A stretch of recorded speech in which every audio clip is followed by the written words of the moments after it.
Hello everyone and welcome back. हम आज पढ़ेंगे डिडक्शंस के बारे में। चैप्टर 6A जो कि बहुत ही फेमस है। लोग डिडक्शंस लोग बोलते हैं मैंने लाइफ इंश्योरेंस किया है, क्या मुझे इनकम टैक्स में कोई छूट मिलेगा। कोई बोलता है कि मैं सर सेविंग अकाउंट में पैसा डिपॉजिट किया हूँ, सर मैं मेरी बेटी के नाम से सुकन्या समृद्धि अकाउंट में डिपॉजिट किया हूँ। कोई बोलता है कि मैं पीपीएफ में इन्वेस्टमेंट किया हूँ, कोई बोलता है कि मैं पॉलिटिकल पार्टी को डोनेशन दिया हूँ।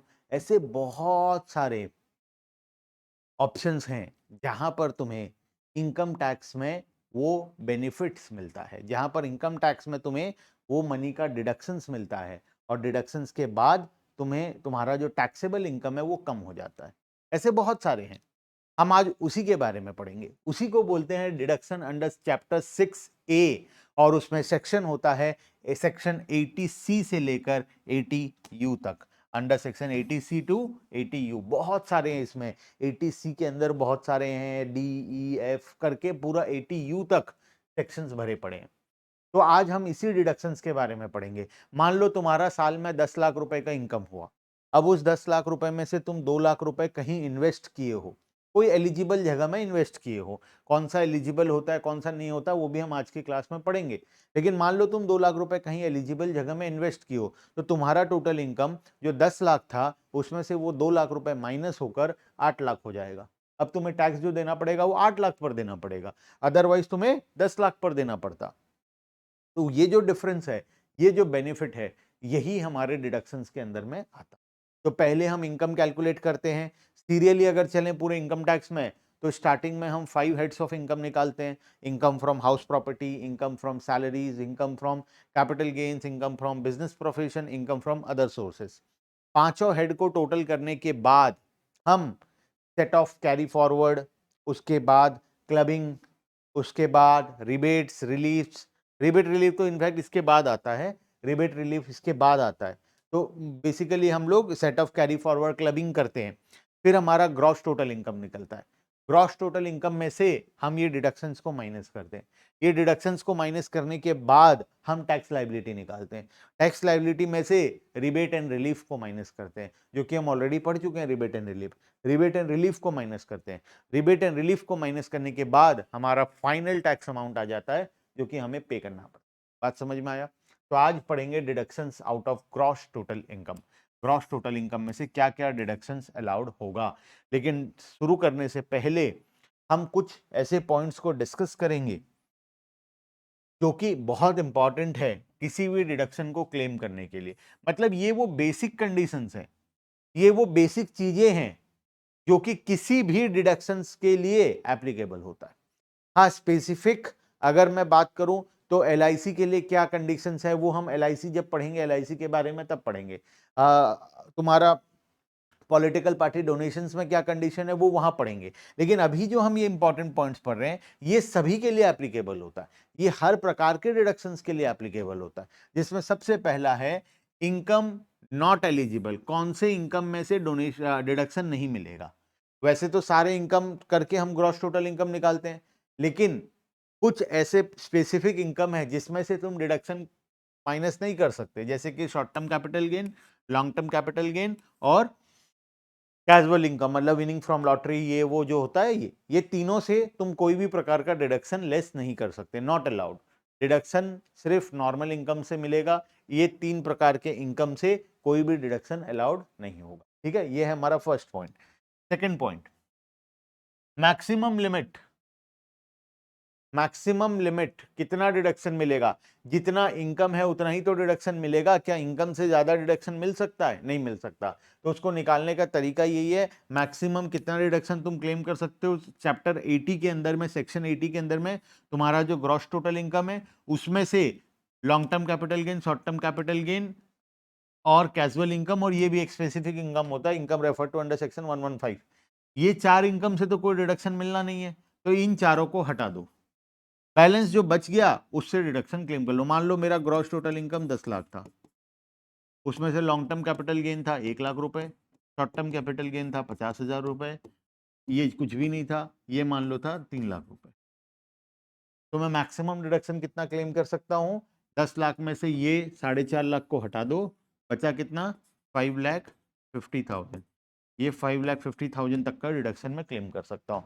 इन इनकम के ऊपर मुझे टैक्स देना ही पड़ेगा, क्योंकि इसमें से कोई भी डिडक्शन अलाउड नहीं होता है। Long term capital gain, short term capital gain, income refer to under section 115 and casual income, इन चारों से कोई भी डिडक्शन अलाउड नहीं होता। क्लियर है बात? Yes sir. Point number 3, point number 3 क्या बोलता है? No deduction to members if claimed by AOP और बीओआई। अगर कोई चीज का डिडक्शन एसोसिएशन ऑफ पर्सन या बॉडी ऑफ इंडिविजुअल क्लेम कर चुका है, अगर किसी चीज का डिडक्शन एसोसिएशन ऑफ पर्सन या बॉडी ऑफ इंडिविजुअल क्लेम कर चुका है तो तुम्हें फिर से डिडक्शन नहीं मिलेगा। एग्जांपल लेते हैं, ये 3 लोग मिलकर एक एओपी बनाए, एसोसिएशन ऑफ पर्सन। अब एओपी जो है ये क्या किया, अपने मेंबर्स का इंश्योरेंस करवाया, कितने का? 5 लाख रुपए टोटल, 6 लाख रुपए टोटल, 6 लाख का इंश्योरेंस करवाया तीनों मेंबर का, 6 लाख प्रीमियम पे किया। ये 6 लाख का डिडक्शन एओपी ऑलरेडी क्लेम कर चुका है। अब मेंबर बोल रहे हैं ये जो पैसा है 6 लाख का इंश्योरेंस है, हम सबका 2-2 लाख का इंश्योरेंस है, और ये लोग बोलते हैं कि हमें 2-2 लाख का फिर से डिडक्शन दो। क्या ये पॉसिबल है? क्या एक ही चीज का डिडक्शन 2 बार हो सकता है? मतलब एक बार 6 लाख एओपी ले लिया और दोबारा फिर ये पर्सन खुद भी 2-2 लाख ले लिए, ऐसा थोड़ी होता है। एक बार अगर एओपी ले चुका है तो पर्सन्स को और डिडक्शंस नहीं मिलेगा। हाँ, एओपी नहीं लिया है तो फिर ये लोग क्लेम कर सकते हैं, लेकिन अगर एओपी किसी चीज का डिडक्शन ले चुका है तो फिर इनको वो चीज का डिडक्शन और नहीं मिलेगा। ठीक है, पॉइंट नंबर 3 के बाद point number 4, return timely file करना बहुत जरूरी है। अगर तुम रिटर्न टाइमली फाइल नहीं करते हो तो कोई भी प्रकार का डिडक्शन अलाउड नहीं होता है। तो डिडक्शन क्लेम करने के लिए सेक्शन 80 के अंदर में तुम्हें अपना return of income timely file करना बहुत जरूरी है। ठीक है, आ जाओ point number 5, no double deduction. अच्छा, कोई भी चीज का डिडक्शन 2 बार नहीं मिलेगा, कोई भी चीज का डिडक्शन 2 बार नहीं मिलेगा। एक चीज का डिडक्शन, एक पेमेंट का डिडक्शन एक ही बार मिलेगा, याद रखना। अगर तुम किसी चीज का डिडक्शन कोई सेक्शन में क्लेम कर चुके हो तो वो डिडक्शन दोबारा किसी और सेक्शन में नहीं मिलेगा। बात समझ में आया? तो कोई भी चीज का डिडक्शन एक ही बार मिलेगा, दोबारा नहीं मिलेगा। Next, non allowability of deduction. अगर तुम न्यू टैक्स रिजीम में हो, अगर तुम न्यू टैक्स रिजीम में हो टू अ कंपनी, अगर नए टैक्स रिजीम में है तो उसको कोई भी प्रकार का चैप्टर 6A का डिडक्शन नहीं मिलता है। वैसे ही इंडिविजुअल भी अगर न्यू टैक्स रिजीम में है, अगर इंडिविजुअल भी कोई इंडिविजुअल है जो न्यू टैक्स रिजीम में है, new tax regime, new tax structure में है, तो उसको कोई भी प्रकार का डिडक्शन नहीं मिलेगा, उसके लिए चैप्टर 6 है ही नहीं। मतलब तो जो न्यू टैक्स रिजीम में जा रहा है उसके लिए ये वाला जो चैप्टर है पूरा, ये जो सेक्शन 80 से लेकर 80U तक का जो पूरा सेक्शन है, ये है ही नहीं उसके लिए, क्योंकि उसको कोई प्रकार का डिडक्शन मिलता नहीं, एक्सेप्ट 2 डिडक्शंस। उसके अंदर 2 ठो डिडक्शन मिलेगा। क्या क्या है 2 ठो डिडक्शन? पहला, डिडक्शन अंडर सेक्शन 80 CCD2, ये 50,000 का डिडक्शन होता है in respect of employers contribution to national pension scheme. और दूसरा, deduction under 80 JJAA in respect of employment of new employees, नए एम्प्लॉय को हायर करने के लिए जो एक्स्ट्रा डिडक्शन दिया जाता है 80 JJAA के अंदर में क्या क्या सेक्शन बना दिया है देखो तो। 80 JJAA, ये सेक्शन के अंदर में एम्प्लॉयमेंट ऑफ न्यू एम्प्लॉइज को के वजह से कुछ अमाउंट का डिडक्शन मिलता है, तो वो केसेस में जो न्यू टैक्स रिजिम में है उसमें ये भी अलाउड होगा और 80 CCD2 भी अलाउड होगा। बाकी और कोई भी सेक्शन अलाउड नहीं होगा under new tax regime. Old में सब कुछ अलाउड है, न्यू में बहुत लिमिटेड चीजें अलाउड है, 2 चीजें ही अलाउड है। नेक्स्ट, अब आते हैं चैप्टर के अंदर। ये तो था प्री कंडीशंस जो हम पढ़े। अब आते हैं चैप्टर के अंदर, वेरियस डिडक्शंस। क्या क्या डिडक्शंस है? हम इसमें 2 कैटेगरी पढ़ेंगे। पहला तो deduction in respect to certain payments, कुछ पेमेंट को लेकर डिडक्शंस, और दूसरा deduction in respect of certain income, कुछ इनकम्स का डिडक्शन। अगर हम कोई पेमेंट कर रहे हैं, जैसे LIC का पेमेंट किए, हेल्थ इंश्योरेंस का पेमेंट किए, तो डिडक्शन मिलेगा। यह है deduction out of certain payments. और दूसरा, कुछ कैटेगरी में पेमेंट करने की जरूरत नहीं है, अगर तुम्हारा इनकम हुआ है तो उस इनकम से डिडक्शन मिल जाएगा, तो deduction out of certain incomes. तो 2 कैटेगरी पढ़ना है। अच्छा, इसमें मैं लिमिटेड चीज़ें पढ़ा रहा हूँ, इसमें तो बहुत सारे सेक्शंस हैं, मैं 2 ही पढ़ाऊँगा जो काम का है हमारा, और इसमें भी बहुत सारे हैं, मैं ऑलमोस्ट इसका सारा पढ़ाऊँगा, कुछ 1-2 को छोड़कर, ठीक है? जो पहला वाला पार्ट है इसका मैं ऑलमोस्ट सारा पढ़ाऊँगा क्योंकि ये ज़्यादा इंपॉर्टेंट है। कुछ 1-2 एकदम ही बेकार सेक्शंस हैं, उनको छोड़कर बाकी मैं सारा पढ़ाऊँगा, और यहाँ पर मैं सिर्फ 2 ही पढ़ाऊँगा जो काम का है। हालाँकि है 10, 15, 20, लेकिन पढ़ेंगे हम सिर्फ 2 जो हमारे काम का है, बाकी हमारे काम का नहीं। ठीक है? आ जाओ नेक्स्ट। सबसे पहला summarise notes for various deductions, summarised way में दिया गया है। डिटेल में जाओगे तो एक एक सेक्शन 3-3, 4-4 पेजेस का है। ठीक है? समराइज्ड वे में मैंने इसको बहुत मेहनत करके बनाया है, और अब हम इसको शुरू करते हैं। ठीक है? सबसे पहला याद रखना है, सारा सेक्शन और सारे डिडक्शंस को याद करना तुम्हारा जिम्मेदारी है। पहला सेक्शन है सेक्शन 80C। 80C में क्या होगा? Deduction regarding approved savings in PF, life insurance etcetera. अगर तुम प्रोविडेंट फंड में कोई पैसा डालते हो, लाइफ इंश्योरेंस प्रीमियम का कोई पेमेंट करते हो, या इस प्रकार के किसी चीज का पेमेंट करते हो, तो तुम्हें डिडक्शन मिल जाएगा। क्या लिमिट है? 1.5 लाख रुपए का लिमिट है। इसमें ना 3 सेक्शंस होते हैं, 80C plus 80CCC plus 80CCD1, ये 3 सेक्शन होता है। इन तीनों का मिलाकर 1.5 लाख है। हम अभी बाकी 2 को भी पढ़ेंगे इसके बाद। हम अभी 80C पढ़ रहे हैं, 80C का 1.5 लाख है, और ये ओवरऑल भी 1.5 लाख है। अगर तुम्हारा यहाँ अमाउंट 0 है तो तुम यहाँ पूरा 1.5 लाख ले सकते हो। तीनों मिलाकर तुम मैक्सिमम 1.5 लाख ले सकते हो, चाहे तुम किसी में कितना भी ले लो। टोटल 1.5 लाख मिलेगा, 1.5 लाख से ज्यादा नहीं मिलेगा तीनों मिलाकर। ठीक है? किसको मिलेगा? इंडिविजुअल को मिलेगा, हिंदू अनडिवाइडेड फैमिली को मिलेगा, रेसिडेंट हो या नॉन रेसिडेंट दोनों को मिलेगा। ठीक है? 80C का benefit resident non resident both, individual Hindu undivided family both. Maximum limit 1.5 lakh रुपए तीनों सेक्शंस को मिलाकर। क्लियर है? कहां पर इन्वेस्ट करना पड़ेगा? अप्रूव्ड जगह में इन्वेस्ट करना पड़ेगा। सर ये अप्रूव्ड जगह कौन सा है? ये देखो लिस्ट, ये रहा लिस्ट, और उसके साथ उसका रूल्स भी दिया है। लाइफ इंश्योरेंस प्रीमियम पे कर रहे हो, खुद का, अपनी पत्नी का, बच्चों का। पेरेंट्स का life insurance policy not allowed, policy must be in force, policy मतलब एक्टिव होना चाहिए, इनएक्टिव नहीं होना चाहिए। Employees provident fund, public provident fund किसका पेमेंट कर रहे हो? खुद का, पत्नी का, चिल्ड्रन का। Minimum 15 ear lock in period होना चाहिए। National saving certificate, 5 year deposit, कैसे हजारों ऑप्शंस हैं। अच्छा, ये ऑप्शन सिर्फ इतने नहीं है, इसके बाद और भी बहुत सारे ऑप्शंस हैं, तो इसको एक बार रीड कर लेना। इसको लर्न तो कर नहीं पाओगे, रूल्स एंड रेगुलेशन। हाँ, इसमें सबसे इंपॉर्टेंट है लाइफ इंश्योरेंस प्रीमियम, क्योंकि ये पेरेंट्स का अलाउड नहीं होता, खाली बाकी लोगों का अलाउड होता है। और ये है पब्लिक प्रोविडेंट फंड, ये भी खाली तीन लोगों का अलाउड होता है। बाकी तुम अपने हिसाब से एक बार रीड कर सकते हो, इसको लर्न करना पॉसिबल नहीं है। आ जाओ आगे। 80C में क्या अलाउड नहीं है? Interest on home loan not allowed. ठीक है? Premium paid for parents insurance not allowed, parents का इंश्योरेंस का प्रीमियम अलाउड नहीं है, और होम लोन का इंटरेस्ट भी अलाउड नहीं है। कुछ इंपॉर्टेंट पॉइंट है। Ensure student understand that deduction is on payment basis, payment करोगे तो डिडक्शन मिलेगा। बहुत बार क्या होता है, मेरा 28/3/25 को इंश्योरेंस का ड्यू है। ठीक है? ड्यू डेट है 28/3/2025, 31 मार्च से पहले पेमेंट कर दिया तो मुझे क्लेम मिल जाएगा। लेकिन कभी कभार क्या होता है, हम डिले कर देते हैं, 5 अप्रैल को मैं पेमेंट किया, तो बताओ क्या ये डिडक्शन में ले सकता हूं? तुम बोलोगे सर हम अकाउंट्स में पढ़े हैं ड्यू और payment which ever is earlier, तो ड्यू डेट में हो जाना चाहिए। नहीं, यहां पर पेमेंट बेसिस है।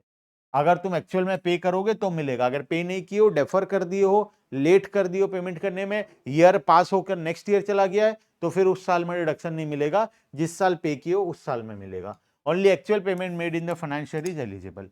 Focus on differentiating between eligible and ineligible payments.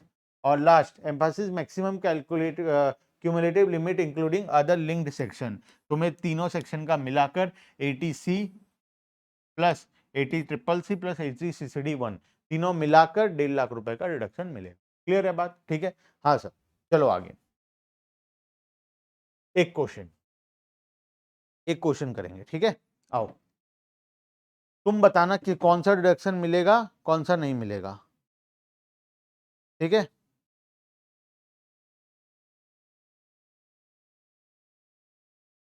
तुम बताना कौन सा मिलेगा। हाँ, तो आओ क्वेश्चन करते हैं, क्या होगा क्या नहीं होगा देखते हैं।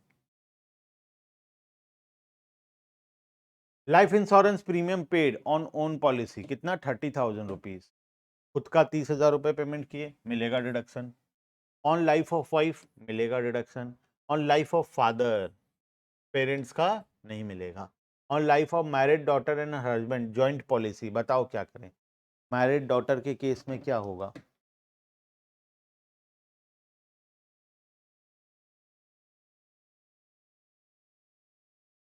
मैरिड डॉटर के केस में क्या होगा, बोलो। मैरिड डॉटर के केस में सर एलिजिबल नहीं होगा। खाली खुद का और अपने बच्चे का शादी हो चुका मैरिड डॉटर, अब वो दूसरे फैमिली का पार्ट है, ठीक है, तो इस केस में वो एप्लीकेबल नहीं होगा। All life policy were taken in 2010, ठीक है, कोई बात नहीं।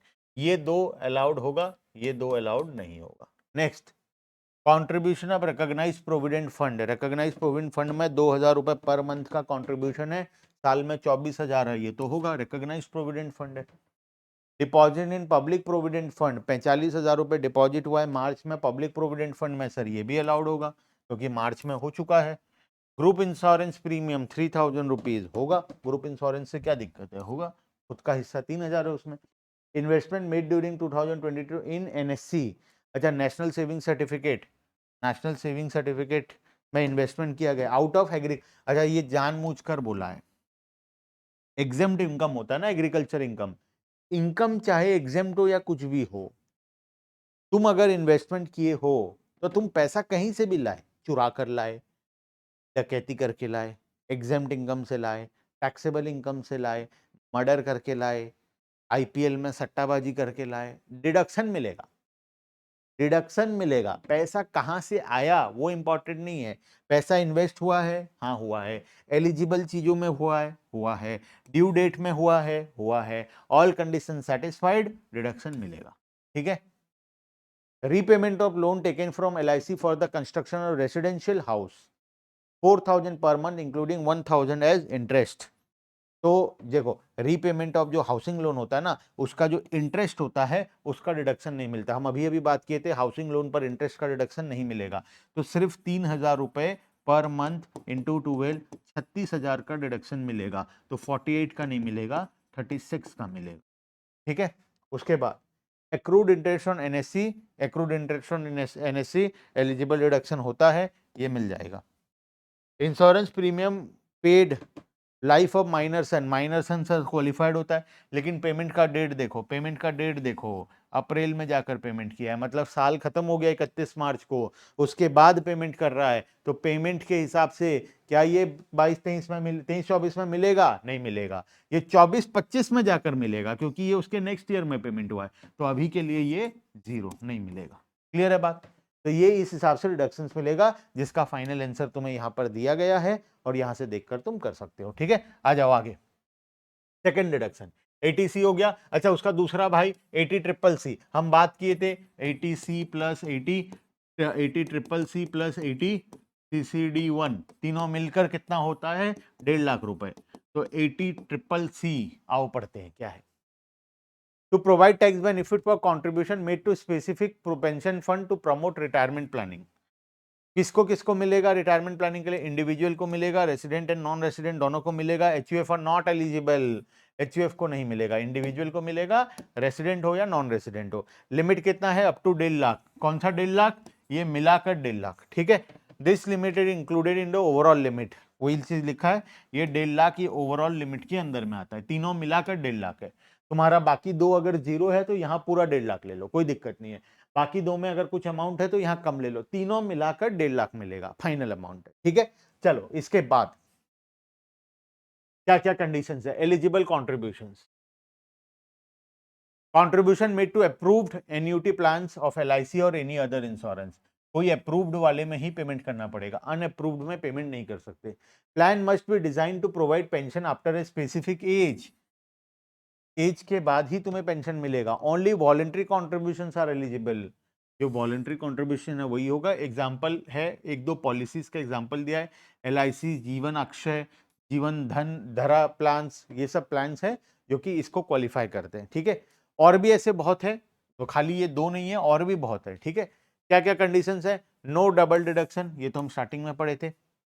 Taxability on maturity, pension annuity receive from such fund is taxable in the year of receipt, जिस साल मिलेगा उस साल टैक्सेबल होगा। आज इन्वेस्ट कर रहे हो, आज एग्जेम्प्ट हो जाएगा। सरेंडर वैल्यू और any withdrawal are also taxable, अगर तुम बीच में सरेंडर कर देते हो या बीच में पैसा निकाल लेते हो तो टैक्सेबल हो जाएगा। Only paid amount during the financial year qualifies for deduction, जितना पेमेंट करोगे वही डिडक्शन होगा। No deduction for contribution from employers under this section, employer के कॉन्ट्रीब्यूशन पर कोई भी डिडक्शन नहीं मिलेगा, ओनली खुद के कॉन्ट्रीब्यूशन के ऊपर मिलेगा। ठीक है, चलो आगे चलते हैं। ये तो हो गया 80CCC। 80CCD इसका तीसरा भाई, तीनों मिलाकर कितना था? 1.5 लाख। इसमें किसमें कंट्रीब्यूशन करना पड़ेगा? नेशनल पेंशन स्कीम में कंट्रीब्यूशन करेगा। और वो कौन करेगा? सेंट्रल गवर्नमेंट और any other employee, central government employee या एनी अदर एम्प्लॉई। आओ पढ़ते हैं कौन।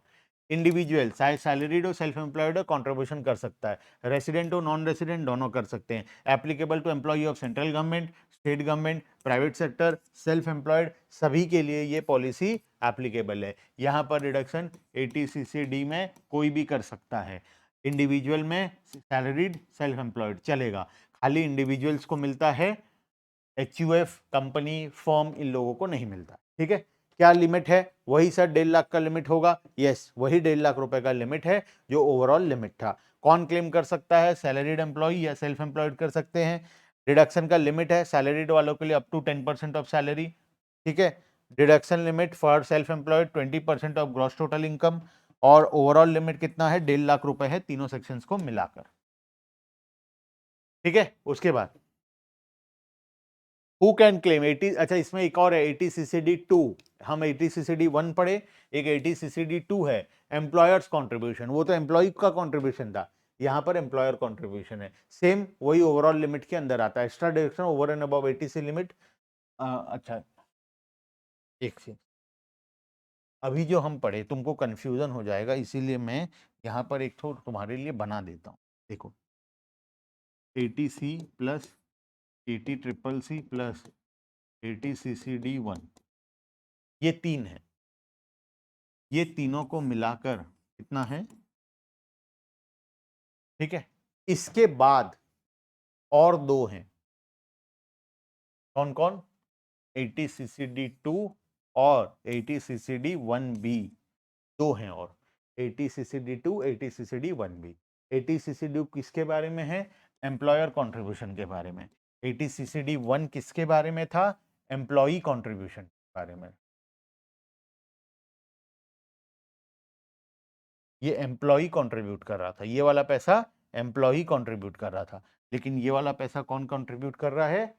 एम्प्लॉयर कर रहा है। ठीक है, इसमें क्या लिमिट है? सैलरीड इंडिविजुअल के केस में, एम्प्लॉयर तो सैलरी इंडिविजुअल के केस में ही होगा।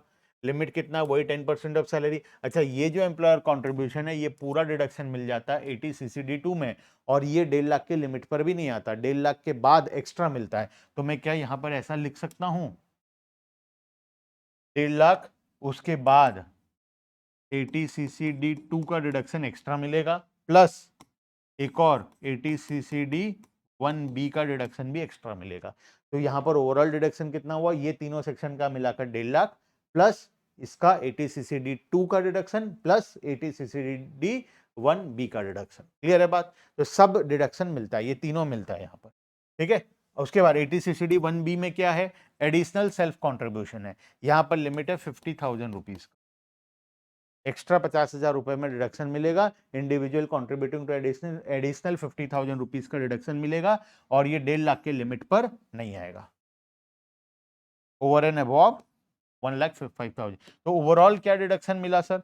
ओवरऑल मिला 1,50,000 का लिमिट, प्लस 80CCD2 में जो डिडक्शन मिलेगा, प्लस 80CCD1B में जो डिडक्शन मिलेगा।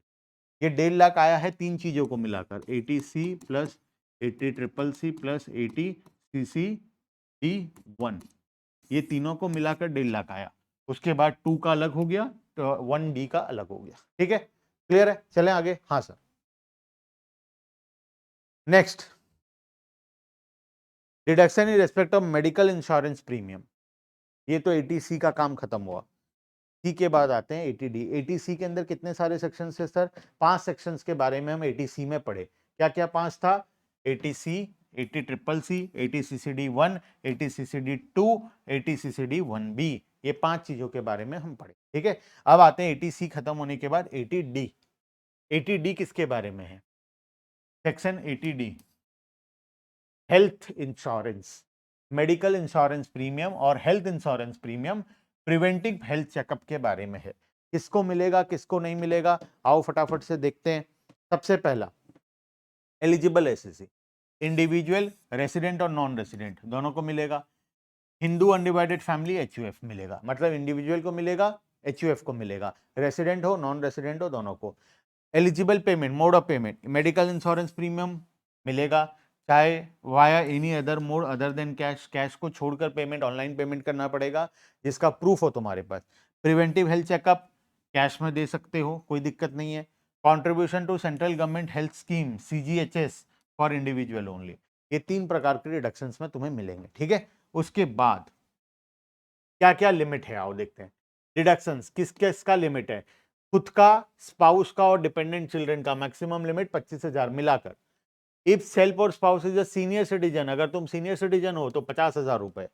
पेरेंट्स का अलाउड होता है, हेल्थ इंश्योरेंस पेरेंट्स का अलाउड होता है, लाइफ इंश्योरेंस अलाउड नहीं होता, हेल्थ इंश्योरेंस अलाउड होता है। तो लाइफ हेल्थ इंश्योरेंस में अगर पेरेंट्स 60 साल से नीचे हैं तो 25,000, पेरेंट्स अगर 60 साल से ज्यादा हैं तो 50,000, मतलब 60 साल से नीचे में 25,000 है, 60 से ऊपर में 50,000 है, खुद के केस में भी और पेरेंट्स के केस में भी। प्रिवेंटिव हेल्थ चेकअप है, मैक्सिमम लिमिट 5,000 रुपीज, मैक्सिमम 5,000 है प्रिवेंटिव। मैक्सिमम टोटल डिडक्शंस इस सेक्शन के अंदर में मैक्सिमम टोटल डिडक्शन कितना मिलेगा? 1,00,000 रुपए। 1,00,000 का मैक्सिमम टोटल डिडक्शन ले सकते हो तुम, किसी का भी मिला जुला कर मैक्सिमम 1,00,000 का डिडक्शन ले सकते हो। ठीक है, premium paid for any member of HUF, अगर एचयूएफ अपने मेंबर का प्रीमियम कर रहा है तो 25,000 रुपए। If member is a senior citizen 50,000। Simple बात है, वही कोई भी पेमेंट कर रहा है, खुद का करो, पेरेंट्स का करो, एचयूएफ अपने मेंबर्स का कर रहा है तो खुद के केस में 25,000, खुद के नहीं मतलब 60 साल के कम के केस में 25,000 और 60 साल से ऊपर के केस में 50,000। क्लियर है? हाँ सर, आओ आगे चलते हैं। क्या क्या इंपॉर्टेंट चीजों को ध्यान रखना है, key terms. Medical insurance premium must be paid to IRDA approved insurer, कोई एक अच्छा अप्रूव्ड इंश्योरर को ही पेमेंट करोगे। Preventive health checkup deduction allowed even in paid in cash, preventive health checkup का तो कैश में भी अलाउड है। CGHS contribution allowed only for self and family, not for parents. कुछ इंपॉर्टेंट पॉइंट है, cash payment allowed only for preventive health checkup, 3 बार बता दिया। Premium for brother sister in laws not eligible, in laws वाले के लिए not eligible. ठीक है, senior citizen with no insurance can claim medical insurance up to 50,000 rupees. Deduction allowed only parents is made during the previous year, if payments is made during the previous year. Example, Mr. A, age कितना है? 35 years, 20,000 for his own family health insurance, 45,000 for his senior citizen parents, 4,000 for preventive health checkup। तो reduction कितना होगा? ये 20 मिलेगा, ये 45 मिलेगा। क्या ये 4,000 का विद इन द लिमिट? 65,000 हो गया विद इन द लिमिट। अच्छा, 4,000 प्रिवेंटिव हेल्थ चेकअप का मिलेगा, अलग से मिलेगा। ठीक है, चलो आगे। इलस्ट्रेशन नंबर 2, सबसे इंपॉर्टेंट एक क्वेश्चन करेंगे फिर आगे चलेंगे सेक्शन 80D के अंदर में। ठीक है, क्या बोला सेक्शन 80D? सेक्शन 80D में लिखा है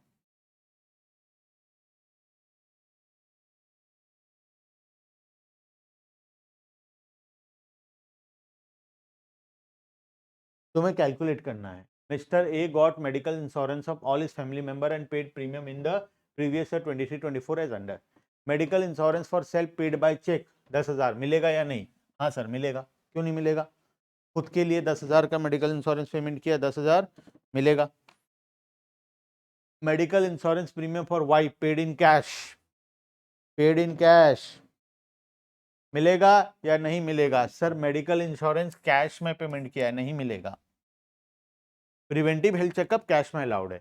medical insurance premium 16-year-old son paid by cheque to a private insurance company approved by insurance regulatory and development, IRDA approved है, मिलेगा या नहीं? मिलेगा। चेक से पेमेंट किया है, ठीक है, कैश में नहीं किया है। Next, mediclaim premium paid on the medical insurance of his father and mother, पापा और मम्मी का। अच्छा, खुद का और स्पाउस का मिलाकर कितना हुआ? सर खुद का और स्पाउस का मिलाकर अभी तक 13,000 हुआ है। ये 5 तो मिलेगा नहीं, 10 और 3 13 हुआ, ठीक है। अच्छा, मम्मी पापा का अलग कैलकुलेशन करेंगे, खुद का अलग करेंगे। तो एक काम करते हैं, खुद का कैलकुलेशन पहले कर लेते हैं, फिर मम्मी पापा का करेंगे। इसमें और कोई खुद का पॉइंट है? ये वाला मम्मी पापा वाला पॉइंट है। मेडिकल इंश्योरेंस क्लेम और पॉलिसी और dependent younger brother. Dependent younger brother का क्या करें बताओ? ब्रदर एंड सिस्टर के केस में मिलता है या नहीं मिलता है? ब्रदर एंड सिस्टर के केस में डिडक्शन नहीं मिलता है। ब्रदर एंड सिस्टर के केस में डिडक्शन नहीं मिलता है, ठीक है, क्लियरली वहां पर लिखा हुआ था, ठीक है। तो ये तो नहीं मिलेगा सर। मेडिकल प्रीमियम फिर पर यंगर ब्रदर, ये तो नहीं मिलेगा। अच्छा, प्रिवेंटिव हेल्थ चेकअप वाइफ का, फिर से वाइफ वाला आ गए, तो एक काम करें, ये 4,000 को भी इसके साथ ऐड कर देते हैं। तो टोटल यहाँ पर 17,000 का डिडक्शन हो गया। किसके लिए? खुद का और वाइफ का, ठीक है। पेरेंट्स का अब देखते हैं, पेरेंट्स वाला केस। पेरेंट्स का कितना है? 22,000। अलाउड कितना है? 50,000, ठीक है। तो 22,000 रुपए आराम से डिडक्शन मिल जाएगा पूरा। तो टोटल डिडक्शन कितना हो गया? 22 प्लस 17, ठीक है। 22 प्लस 17 मतलब 39,000। ओवरऑल लिमिट कितना था? सर ओवरऑल लिमिट सेक्शन का 1 लाख रुपए था। तो ठीक है, बस आराम से मिल जाएगा डिडक्शन, क्योंकि 1 लाख से कम है। 39,000 का पूरा डिडक्शन मिल जाएगा, ठीक है। चलो नेक्स्ट, यहाँ पर कंप्यूटेशन दिया हुआ है पूरा, देखो 39,000 का कैलकुलेशन कौन सा मिलेगा कौन सा नहीं मिलेगा, क्लियरली बताया गया। नेक्स्ट, छठवा, 80 डबल डी। 80 डी तो हो गया, 80 डबल डी क्या बोलता है? 80 double D, deduction in respect of maintenance including medical treatment of dependent who is suffering from disability. कोई डिपेंडेंट है जिसको कोई डिसेबिलिटी है। डिसेबिलिटी मतलब या तो वो चल नहीं सकता, या कोई एक प्रकार का डिसेबिलिटी है, मतलब नॉर्मल कोई बीमारी नहीं है, डिसेबिलिटी है, ठीक है। तो 80 डबल डी में रेसिडेंट होना चाहिए, जरूरी है। रेसिडेंट, हिंदू अनडिवाइडेड फैमिली दोनों को मिलेगा। Who is a dependent? Spouse हो सकती है, children, parents, brother, sister, wholly और mainly dependent on the assessee. HUF, कोई भी मेंबर ऑफ एचयूएफ के ऊपर हो सकता है, ठीक है। इनके केस में 80 डबल डी में डिडक्शन मिलता है। क्या डिडक्शन मिलता है? अगर सीवियर डिसेबिलिटी है तो 1,25,000 रुपए, और अगर नॉर्मल डिसेबिलिटी है, मतलब 40% से 80% का डिसेबिलिटी है, तो 75,000 रुपीज मिलता है। और 80% से ऊपर का डिसेबिलिटी है तो 1,25,000 रुपए तक का डिडक्शन यहाँ पर मिल जाता है। डिसेबल कौन होता है? एक पर्सन जो डिसेबिलिटीज एक्ट के अंदर में उसको डिसेबल घोषित किया गया है। Include condition like blindness, blind है, low vision, leprosy cured, hearing impairment, कोई हियरिंग का प्रॉब्लम है, locomotor disability, mental retardation, autism, ऐसा कोई भी प्रकार का डिसेबिलिटी है। तो अगर 40 से 60 80% का डिसेबिलिटी है तो 75,000 रुपए, और 80% से ऊपर का डिसेबिलिटी है तो 1,25,000 रुपए तक का डिडक्शन मिलता है। Eligible expenditure, expenditure incurred on medical treatment, कोई भी मेडिकल ट्रीटमेंट का, ट्रेनिंग एंड रिहेबिलिटेशन, कहीं पर तुम योगा करवा रहे हो, कुछ करवा रहे हो ताकि वो ठीक हो जाए। डिपॉजिट इन एलआईसी और other approved insurance scheme that provide annuity for dependent after SSC death. मेरे मरने के बाद मेरे डिपेंडेंट को पैसा मिलता रहे, इसलिए मैं एलआईसी पॉलिसी किया, तो वो 80 डबल डी में मिल जाएगा। Deduction is allowed irrespective actual expenses amount. Actual expense चाहे तुम करो ना करो, fixed based on type of disability.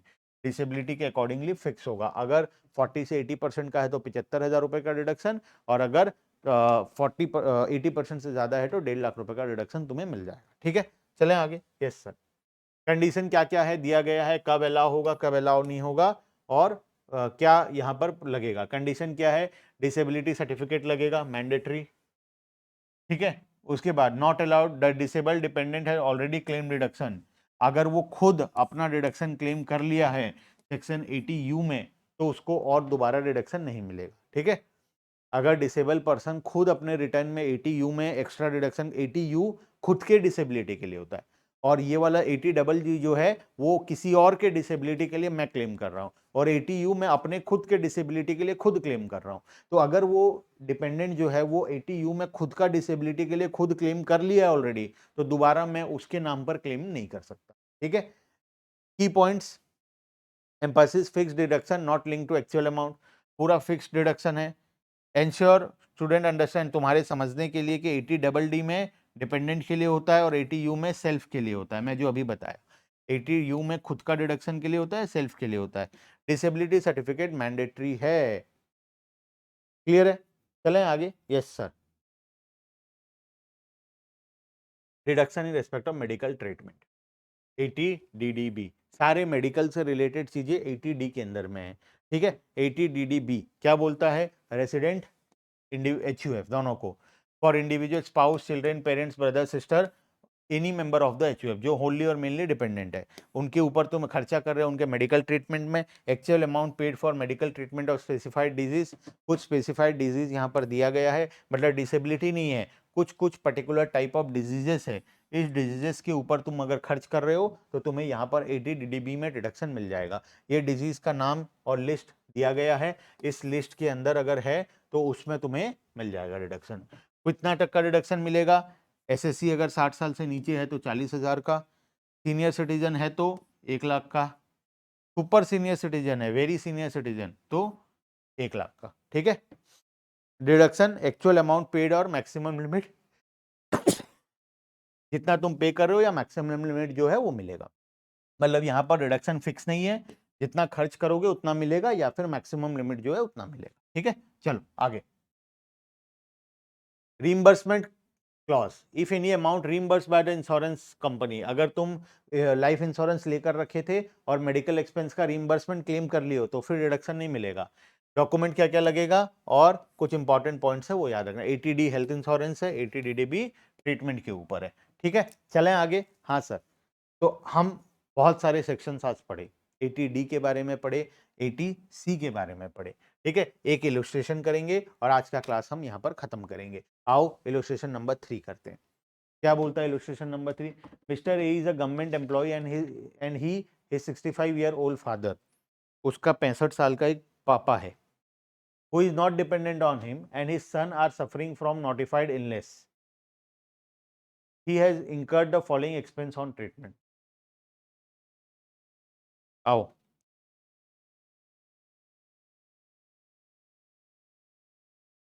पापा को भी डिजीज है और बच्चे को। अच्छा, क्वेश्चन में क्या लिखा है देखो, ये है मिस्टर ए, इसके पापा 65 ईयर्स के हैं, ये भी डिसेबल हैं, और इसका सन छोटा है, ये भी डिसेबल है। ठीक है, अब आओ पढ़ते हैं।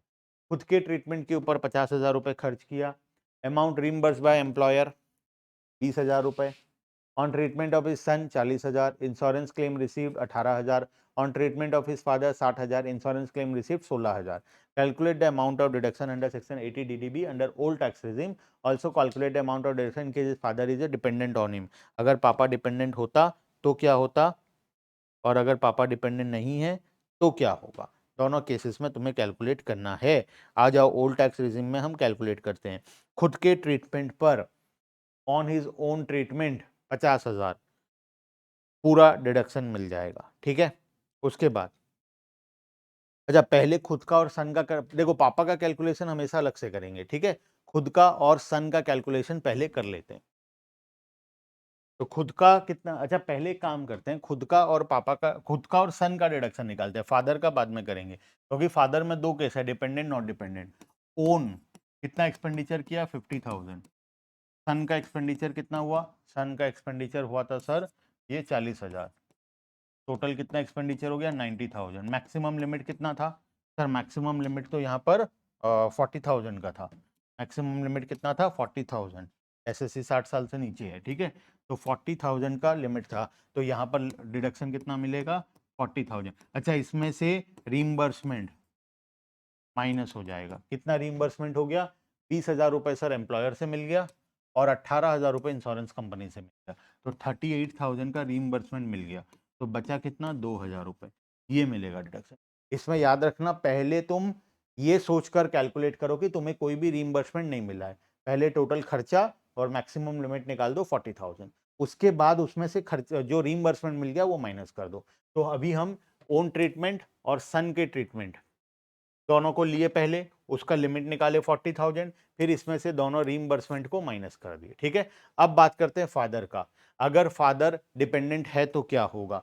सर फादर अगर on treatment of his father 60,000 किया है, इंश्योरेंस क्लेम रिसीव्ड 16,000 रुपए। तो अगर फादर डिपेंडेंट है तो 60,000 का डिडक्शन मिलेगा, उसमें से जो रीइंबर्समेंट है वो माइनस हो जाएगा 16,000 रुपए, तो मिलेगा 44,000। तो टोटल कितना हो जाएगा 44,000 फादर का, 2,000 खुद का, टोटल 46,000 का डिडक्शन मिल जाएगा। क्लियर है बात? अगर फादर डिपेंडेंट नहीं होता तो फादर का डिडक्शन नहीं मिलता, टोटल 2,000 का डिडक्शन मिलता। फादर डिपेंडेंट है तो 46,000 का, फादर डिपेंडेंट नहीं होंगे तो सिर्फ 2,000। मेरे हिसाब से लॉजिक क्लियर है, सॉल्यूशन यहाँ पर दिया है, दोनों के केस में पूरा कैलकुलेशन यहाँ पर दिया हुआ है। ठीक है, चलो अब बाकी का डिस्कशन हम नेक्स्ट क्लास में करेंगे। आज के लिए यहीं पर स्टॉप करते हैं। इसके साथ और बहुत सारे सेक्शंस अभी बाकी हैं जो कि हम आने वाले क्लासेस में, एक और क्लास हमें लगेगा इस चैप्टर के अंदर में, और उसमें हम ये सारे टॉपिक को, बाकी बचा हुआ टॉपिक को कंप्लीट कर दें। ठीक है, bye bye everyone and thank you.